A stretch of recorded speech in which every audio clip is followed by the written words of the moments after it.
Hey Canucks fans, are you ready for what could be a very tumultuous week? I'm Clay Emo, I'm at Canuck Clay on Twitter.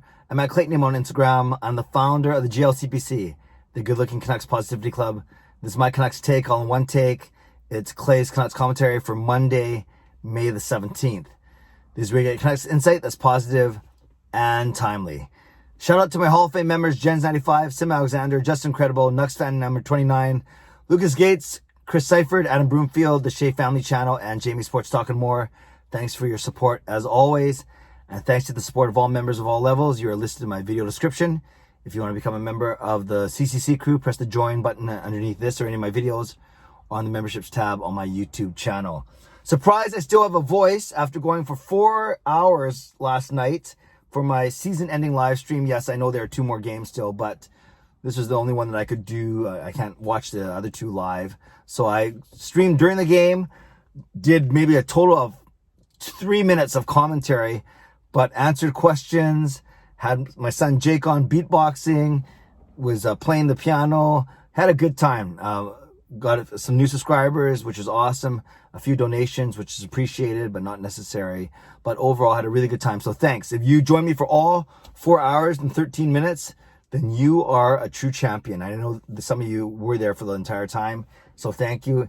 If you only tuned in for a minute or 2, that's fine as well. So thanks again. Had a lot of fun.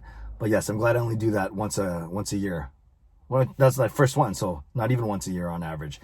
Speaking of streaming, tonight, it's Monday, so it's Canucks After Dark, Parker and me, tonight, 10 p.m. I hope that you join us. The link's always in my video descriptions as well. I think we're at 299 subscribers, so I'm hoping we get over 300 today. We should be able to, and I can't wait to dissect the week that was and the week that is to come with my friend Parker.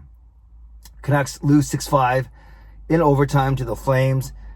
Pretty exciting game, actually, especially in the third period when the Canucks scored 4 goals to tie it up, only to lose it in overtime. So you think if they're going to lose it from a draft position standpoint, you would have preferred that they lose it in regulation. Of course, a lot of jokes about Alex Edler getting his 100th goal on our own team, right? The puck went off his stick for the game-winning goal, and that was just a few minutes after we thought that Edler may have had his 100th. But instead, I must be on there. But instead, it was his shot that was deflected by Brock Besser to tie the game up with under 3 minutes remaining. So a fun night. But yes, for those that are really concentrating on Canucks draft position, probably it wasn't the worst case scenario in that standpoint. They didn't get 2 points, but they still got 1 point, and in essence moved up 2 spots in the standings by doing so. This week is going to be crazy. It just feels like, actually, I guess it depends who you listen to. Because it seemed like a lot of momentum was gathering on the weekend, Friday, Saturday, Sunday, that this was going to be a week of tumult, a week of tumultuous change, a week of big changes. And then you have others, including Elliot Friedman today, saying that maybe hold the phone on that. Maybe there won't be as many changes as people are anticipating. So again, it depends who you're speaking about and listening to and reading. Guys that Elliot Friedman usually have even though he's national, he's got a pretty good sense of what's happening here. Of course, Rick Dollywall is really well connected. Patrick Johnston is someone that I think when it comes to management and behind the scenes stuff, he's got his ear to the ground too, works very hard. So yeah, there's a lot of stories out there. So let's talk about a few of them. The first one is Geoff Courtnall, hired in 2019 to do some advising. But the thought is that maybe Benning and Weisbrod did not take all of Courtnall's suggestions. We don't know the full extent of what he did do 2 years ago, but now there are rumors that they're looking at bringing him back in some sort of capacity. Not necessarily as a general manager, not necessarily as a club president, but truly an advisor where he can speak in, where he can advise to how this team is being run and where they can do things better. And there are a lot of places where they can do things better. So let's keep our eye on that Geoff Courtnall story as it develops over the next week or so. Elliot Friedman on Donnie and Dolly earlier this morning was saying that when it comes to the contracts for Hughes and Pettersson, he specifically said that Hughes might be long-term. Now, he didn't say for sure be long-term, but I think a lot of people, because Hughes and Pettersson are represented by the same agency. A lot of people were saying that they would get identical deals. I said they wouldn't get identical deals. I think Petey will make more than Hughes, just because that's what forwards usually do, is they make more than defensemen. But interesting to hear that Hughes might be considering a long-term deal. Again, this is from Elliotte Friedman, but he usually doesn't say stuff unless there's at least some truth behind it. So that's something to keep an eye on.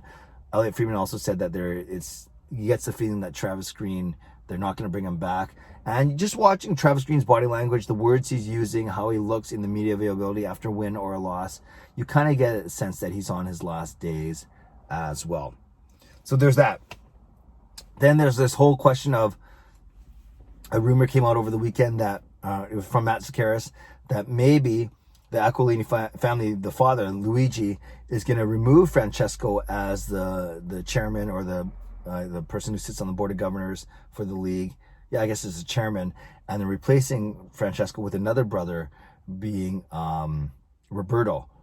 Whenever they say Roberto, I think Roberto Longo, but Roberto Aquilini. So there's three of them, three brothers, Francesco, Roberto, and Paulo. Paulo is the one I actually have connection with, but there was that rumor as well. So there's certainly a lot of talk going on. So there's all this about, management itself, Benning, Green, Aquilini, whatever it may be, Courtnall. There's all that talk. And then then there's the players talk of guys that we're going to keep. New contracts for guys like Pettersson and Hughes, to name a few. Demko and Pearson already signed. But then there's this whole notion too of draft lottery, draft position, expansion draft, exposure, protected, leveraging, all these things. So all in all, I think we are set for it could be a pretty big week when it comes to Canucks history. And because I think we're at we are indeed at a crossroads right now with the Vancouver Canucks. I'd say that fan support and fan confidence, consumer support and confidence could be, if not at an all-time low, pretty close to it, especially given where we came from just not even 9 or 10 months ago in the bubble in August. So it's crazy to see how far the team has fallen, whether it's a fire-bending banner flying across the sky on the back of a plane, whether it's a COVID outbreak, the worst in North American professional sports, whether it's Jake Virtanen issue, whatever it may be. There's been so many crazy things, and I think we just got to be ready. We've got to be ready to react and pivot and analyze as things happen this week. So I'll try my best to stay on top of these stories and bring them to you. But yeah, let's talk about it. What changes do you expect, if any?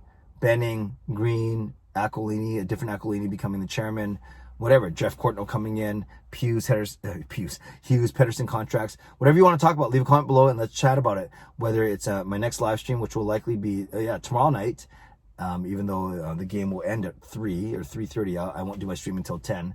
So we can talk about it tomorrow night, or we can certainly, some things might come up tonight on Canucks After Dark with Parker and me once again. So Canucks fans, leave a comment below. Do you share my feeling that this could be a pretty big and historical week in the history of the Vancouver Canucks franchise? Leave a comment. I love to read, react to, and reply as always. Subscribe if you'd like to. Like this video if you'd like to. Become a member of this channel if you'd like to. Stay safe, stay healthy, take care of yourselves, and take care of each other. Have a great day. God bless, and go Canucks go.